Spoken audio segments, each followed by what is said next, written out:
அனைவருக்கும் வணக்கம். பாரம்பரிய திருவள்ளுவர் குல வம்சம் பிரசன்ன ஜோதிடர் சுபமாரிமுத்து திருப்பூர்லேருந்து இந்த பதிவு உங்களுக்காக. இன்றைக்கு ஒரு அற்புதமான ஒரு விஷயத்தை பற்றி இந்த மக்களுக்கு ஒரு பெரிய விஷயத்தை உங்களுக்கு சொல்கிறேன். ராகு திசையில் புதன் புத்தி நடந்தால் என்ன பலன்? ஜாதக கட்டத்தில் போய் பார்த்தா ராகு எங்கே இருக்கார், புதன் எங்கே இருக்கிறாரு நீங்கள் வந்தால் தான் தெரியும். ஆனால் மக்களுக்கு ராகு திசையில் புதன் புத்திக்கு உண்டான கோயிலுக்கு போயிட்டு வந்தால் வராமலே நீங்கள் புண்ணியத்தை தேடலாம். ஜோதிடம் பார்க்க வல்லாமையே நீங்கள் புண்ணியத்தை தேடலாம். அதுதான் இந்த பதிவு. ஏன்னா இனி போகிற காலகட்டங்களில் நம்மளை யார் கைட் பண்ணுவாங்கன்னு நம்மளுக்கு தெரியாது. ஆனால் இந்த பதிவை பார்த்தா நம்மளே அந்த கோயிலுக்கு போயிட்டு வந்தால் அந்த புண்ணியத்தை நீங்களே வாங்கலாமல்ல. உலகத்தில் எல்லாத்துக்குமே குடும்ப ஜோசியர் கிடச்சிட்டா நீங்கள் நல்லா இருக்கலாம். 120 கோடி மக்களுக்கு 120 கோடி ஜோசியர் கிடைப்பாங்களா? அப்போ 120 கோடி மக்களுக்கு 120 கோடி ஜோசியர் எப்படி கிடைப்பாங்க? அதுக்கு ஒரு பிறவி எடுக்க முடியுமா? அப்போது இனி போகிற காலத்தில் விஞ்ஞானம் கலந்து உங்கள் கையில் செல்ஃபோன் இருக்குது. நீங்கள் சுப மாரிமுத்துன்னு யூடியூப்பில் போட்டால் எங்கிட்ட ஒரு விஷயம் கிடைக்கும். இன்னொரு ஜோசியரோட பேரை போட்டிங்கன்னா இன்னொரு விஷயம் கிடைக்கும். எல்லாமே உங்கள் கைக்கு வந்துருச்சு பாருங்கள். இதுதான் கலியுகம். அப்போ ராகு திசையில் புதன் புத்தி நடந்தால், புதன் என்பது அறிவு. அறிவை கொண்டு வேஸ்ட்டு பண்ணாமல் அந்த புத்தியில் நீங்கள் நல்லா வாழணும். அப்போ இந்த புதன் யார் அப்படின்னு கேட்டிங்கன்னா, ஜாதகத்தில் புதன் நல்லா இருந்துட்டா அவர் மிகப்பெரிய ஒரு அறிவாளி ஆயிடுவார். அறிவு, கல்வி, ஞானம், வித்தை அனைத்துமே புதன் தான். இந்த ராகுவும் புதனும் சேர்ந்ததுக்கு ஒரு கோயில் வச்சுருக்கேன். அதை நான் உங்களுக்கு சொல்கிறேனே. இந்த ராகு திசையில் புதன் புத்தி நடந்தால் நீங்கள் அற்புதமான ஒரு விஷயத்தை இந்த கோயில் நீங்கள் வாழ்க்கையில் எப்படி இந்த கிரக சேர்க்கையில் கனெக்ட் பண்ணாருன்னு நீங்கள் ரொம்ப ஆச்சரியப்படுவீங்க. அப்படின்னா பாருங்கள், நம்ம இந்த உலகத்தில் ஒரு கிரகங்களோட ஒரு கிரகம் இயங்குது. 2 கிரகம் இயங்கினா மட்டும்தான் ஒரு ஜாதகத்தில் ஒரு கோயில் வேலை செய்யும். அப்படின்னா பாருங்கள், எல்லா பக்கமே 2 தெய்வங்கள் வச்சாத்தான் அது வேலை செய்யும். ஒத்த தெய்வம் வைக்க மாட்டாங்க. நீங்கள் நல்லா பாருங்கள், ஒரே ஒரு சாமி மூலஸ்தானத்தில் ஒரு சாமி இருக்கும். அது எதுக்கால பார்த்தீங்கன்னா ஒரு பலிபீடம் இருக்கும். இப்போ சிவன் பக்கத்தில் எதுக்கால நந்தி வச்சுருக்காங்க. 2 தெய்வம் இருக்குது. எதுக்கால எதுவுமே இல்லாமல் இருக்காது. எப்படி? அப்போது எல்லாமே அந்த காலத்தில் கிரக சேர்க்கை, ஆண் பெண், நல்லது கெட்டது, பிறப்பு இறப்பு, விதி மதி. அந்த காலத்தில் நீங்கள் எடுத்துக்கிட்டது எல்லாமே 2 வச்சுருப்பாங்க. கணவன் மனைவி, தாத்தா பாட்டி, மாம அத்தை. பாருங்கள் எல்லாமே எப்படி வச்சுருப்பாங்கன்னு பாருங்கள். உறவுகள் அப்படியே 2 வச்சுருப்பாங்க. அதனால தான் நம்ம கையில் 2 கை இருக்குது, 2 கால் இருக்குது, 2 காது இருக்குது, 2 கண் இருக்குது, 2 மூக்கு இருக்குது. பாருங்களேன், எல்லாமே பாருங்கள். உடம்புல இருந்து ஜஸ்ட் முதற்கொண்டு 2 இருக்குது. எல்லாமே பார்த்தீங்கன்னா டபுளாகவே வச்சுருப்பாங்க. ஏன்? சக்தி இல்லாமல் சிவன் இல்லை. சிவன் சக்திக்குள்ளே தான் அடக்கம். அப்போ சத்தியும் சிவனும் எல்லாம். இதை நீங்கள் நல்ல தெளிவாக பார்த்தீங்கன்னா, அப்போ ஒரு கை தட்டினா ஓசை வராதுங்கிறதுக்காக 2 கை தட்டுங்கன்னு சொன்னாங்க. 2 கையும் சேரும்போது ஒரு சவுண்டு வருது. இதை வச்சு இசை கண்டுபிடிச்சாங்க. எல்லாத்துலேயுமே 2 இருக்கா? உங்களுக்கு ஒரு பெரிய ஆச்சரியம் இல்லை? இந்த உலகத்தில் எல்லா விஷயத்தையும் சொல்லி வச்சுட்டு போயிடணும். நமக்கு யார் சொல்லி கொடுத்தாங்கிறது நம்மளுக்கு தெரியாது. இந்த பிரபஞ்சத்தில் பேச ஆரம்பிக்கும் போது அதுவாக வருது. அப்போ போன ஜென்மத்திலே நம்ம எல்லாம் பேசி மனப்பாடம் பண்ணி வச்சுட்டோம். இப்போ கீ கொடுத்தோன்னே அதுவாக வருது. இல்லாட்டி இத்தனை புக்கை பார்த்து படிக்க முடியுமா? இத்தனையும் புக்கை பார்த்து இப்படியே நம்ம சொற்பொழிவை பேச முடியுமா? எங்கேயோ ஒரு பிரபஞ்சத்தில் போன பிறவி எடுத்திருப்போம். இவ்வளவு ரகசியங்களையும் நம்மளுடைய மூளைக்குள்ள ஸ்டோரேஜ் ஆகிருக்கும். அதோட சாவி தொலைச்சி போட்டாங்க. இந்த ஜென்மத்தில் சாவி கிடச்சிருச்சு. அந்த சாவி போட்டு திறந்தால் அதுவாக வருது. இப்படித்தான் சித்தர்கள், ஞானிகள், மகான்கள் எல்லாம் நல்ல விஷயங்களை மைண்டில் ஸ்டோரேஜ் பண்ணியிருப்பாங்க. அவங்களுக்கு பிறக்கிற குழந்தைகள் அந்த வம்சத்தில் சித்தருடைய வம்சமாக வருவாங்க. இதெல்லாம் தான் ஒரு பெரிய விஷயம். அப்போ ராகு திசையில் புதன் பற்றி வந்தால், புதன் என்பது அறிவாளி. டயத்தை வேஸ்ட்டு பண்ணாமல் அறிவை தேடுங்க. இந்த உலகத்தில் நீங்களும் சாதிக்க பிறந்திருக்கீங்க. மிதுன லக்கணத்தில் ஒருத்தர் பிறந்திருப்பாங்க. அவரை பார்த்துருக்கீங்களா? யாரையும் கண்டுக்க மாட்டார். அவர் அந்த அறிவை தேடிக்கிட்டே இருப்பாருங்க. அவர்கிட்ட நீங்கள் பேசி ஜெயிக்க முடியாது. இடவிடாத பேச்சு. அவர்கிட்ட பேசுனீங்கன்னா, மிதுன லக்கணம் மிதுன ராசிக்காரர்கிட்ட நீங்கள் பேசுங்க, ஜெயிச்சிருவீங்களான்னு பார்க்கலாம். ஏன்? பிறக்கும் போதே அறிவோடு பிறந்திருக்குது. அதுக்கு முன்னாடி முன்னறிவு இருக்குது, பின்னறிவு இருக்குது. இப்போ உலகத்தில் தேடி கண்டுபிடிச்ச அறிவு இருக்குது. எல்லா அறிவும் சேர்ந்து ஒரு ஞானி மாதிரி பேசுவாங்க. இது மிதுன லக்கணம், மிதுன ராசி. அதில் 50% கன்னி லக்கணம். இந்த கன்னி லக்கணத்தில் யார் பிறந்துக்கிறாங்களோ அந்த கன்னி என்பது புதன். புதன் என்பது சமரச கிரகம்.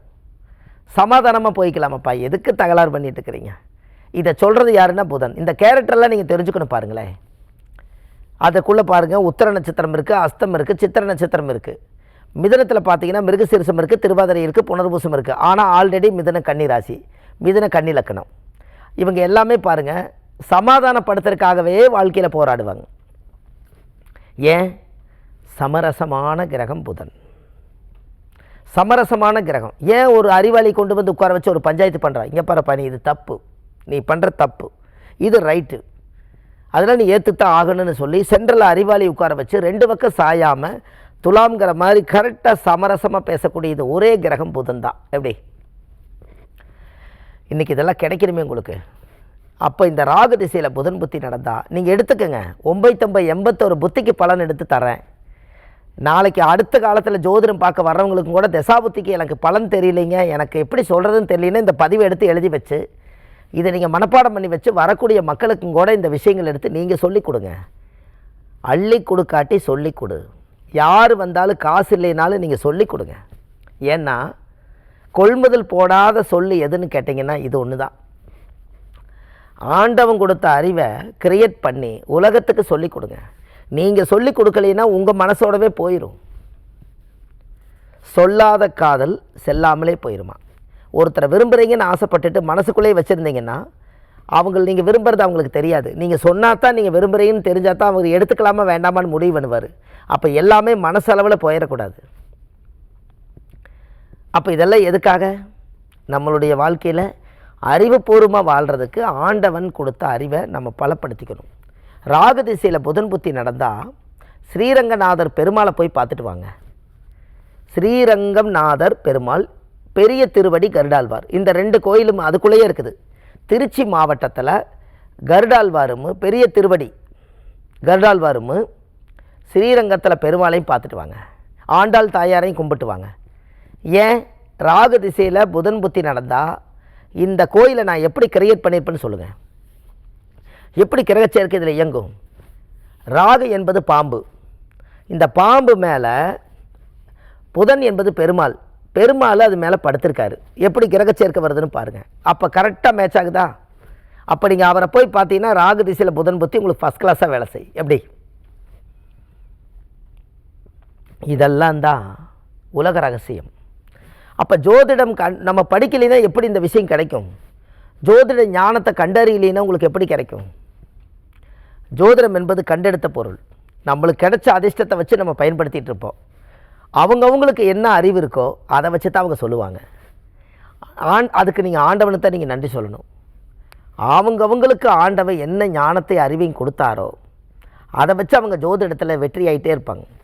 நீங்கள் பொங்கி வழிது யார் வேணால் பிடிச்சிங்கன்னு நான் சொல்கிறேன். நம்மளோட மூளை, அறிவு, கல்வி, ஞானம் இது எல்லாம் என்னோடது அல்ல, நம்ம முன்னோர்களது. அவங்க தலைமுறையாக 1000-2000 வருஷமாக ஜோதிடம் பார்த்துட்டு இருந்திருப்பாங்க. அந்த ரத்தத்துக்கு பிறந்தது நம்ம, அதனால் அது பொங்கி வழியும் யார் வேணாலும் பிடிச்சிக்கலாம். இல்லாட்டி நாம் இதெல்லாம் எப்போ படித்து எப்போ மக்களுக்கு போய் சொல்கிறது? அப்போ ராகு திசையில் புதன் புத்தி நடந்தால் உடனே மூளை எங்கே போகுது? கரெக்டாக, ஆமாம் சரிதான், நீங்கள் சொல்கிறது கரெக்டு, புதன்னா பெருமாள் தான், ராகுன்னா பாம்பு தான், கரெக்டாக சொல்கிறீங்களே, ஆச்சரியமாக இருக்குது. அப்போ நம்ம அந்த கோயில் போயிட்டு வந்தால் கரெக்டாக இருக்குது. அப்போ உங்களுக்கு உங்கள் ஜாதத்துக்கு இது மேட்ச் ஆயிடுச்சு, உங்கள் தசாபுத்திக்கு கோயில் கிடச்சிருச்சு, போயிட்டு வாங்க. அந்த புண்ணியத்தை எனக்கு கொடுக்க வேண்டாம், அந்த புண்ணியத்தை உங்கள் வம்சத்துக்கு சேர்த்து வைங்க. இப்படியெல்லாம் ஜோதிடம் பார்த்து வர்ற மக்களுக்கு ஒரு வழி காமிச்சா எல்லா உலகத்தில் இருக்கிற அத்தனை மக்கள் வறுமையெல்லாம் வாழுவாங்க. அதுக்கு இந்த ஆதிகால பரிகார புத்தகம் எழுதியிருக்கேன். A4 சைஸு பெருசாக 1736 பரிகாரம் கொண்ட மிகப்பெரிய புத்தகம். என்னுடைய வாழ்க்கையில் அந்த புத்தகம் எழுதுனதுக்கப்புறம் எனக்கே ஒரு சந்தோஷம். நம்ம புத்தகம் எல்லோரும் வாங்கி ஒவ்வொரு பக்கமாக படிச்சுட்டு நன்றி சொல்கிறாங்க. அதை கேட்கும்போது நம்ம மனசு குளிருதல்ல. அப்போ இன்னொரு புத்தகம் எழுதலான்னு என்ன வருமா வராதா சொல்லுங்கள்? அதை புத்திரம் பிறக்கும், புத்தகம் பிறக்குமா? குழந்தை இன்றைக்கி பெற்றுக்கலாம், இன்றைக்கே புத்தகத்தை எழுத முடியுமா? எவ்வளவு நாள் தவம் இருந்து ஞான சக்தியால் எழுதணும். அப்போ நூலாதாரம் எழுதுறது மூலாதாரம் இல்லாமல் நூலாதாரம் எப்படி உருவாகுது? அதனால் மூலஸ்தானமும் நூலஸ்தானமும் ரெண்டும் சேர்ந்தால் மூலாதாரம் நூலாதாரம்.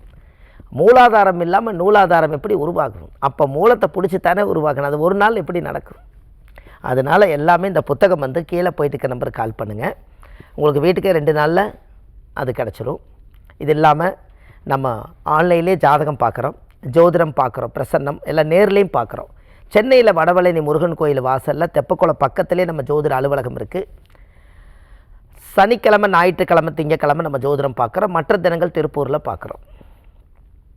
வள்ளுவர் வாக்குன்னு ஒரு யூடியூப் சேனல் வச்சுருக்கேன். 1500 ஆதிகால பரிகாரங்கள் அதில் கொடுத்துருக்கேன். சுப மாரிமுத்துன்னு யூடியூப்பில் போனீங்கன்னா உங்களுக்கு நிறைய விஷயம் கிடைக்கும். இது இல்லாமல் நம்ம விஸ்வாமித்திர கோயில், அது இல்லாமல் என்மேலும் நன்மை தருவார் கோயில், இந்த மாதிரி கோவில்கள் எல்லாம் அழைச்சிட்டு போகிறதுக்காக மாதம் பௌர்ணமி அமாவாசைக்கு அழைச்சிட்டு போய் அந்த கோவில் அபிஷேகம் பண்ணி உங்களுக்கு அந்த புண்ணியத்தை வாங்கி கொடுக்குறோம். எல்லாத்துக்குமே நீங்கள் தொடர்பு கொள்ளணும். கீழே போயிட்டு இருக்க நம்பருக்கு கால் பண்ணுங்கள். உங்களுக்கு எல்லா விஷயத்தையும் அவங்க சொல்லுவாங்க என்று சொல்லி, பாரம்பரிய திருவள்ளுவர் குல வம்சம், பிரசன்ன ஜோதிடர் சுபமாரிமுத்து, வாழ்வது ஒரு முறை, வாழ்த்தட்டும் தலைமுறை. நன்றி, வணக்கம்.